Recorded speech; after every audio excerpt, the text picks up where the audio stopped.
Sky One Hotel, cheapest hotel in Kaohsiung, Taiwan. Sky One Hotel. Malapit lang kami sa MRT St. John Hotel. So tara guys.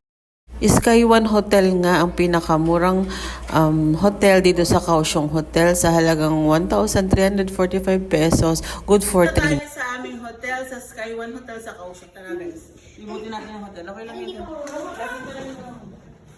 So ayan. So malaki naman yung bed namin. Kasya naman kami tatlo dito. So i-tour natin. Ayan. So pasok tayo dyan. Ayan. So okay naman yung aming CR.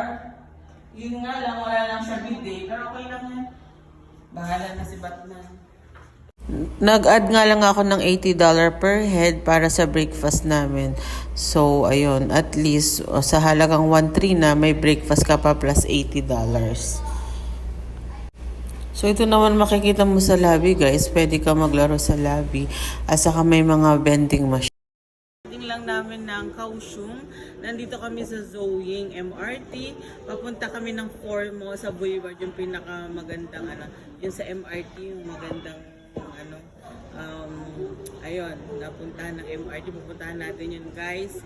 Tapos malapit doon yung St. Jean MRT. Malapit na doon yung aming Sky One Hotel.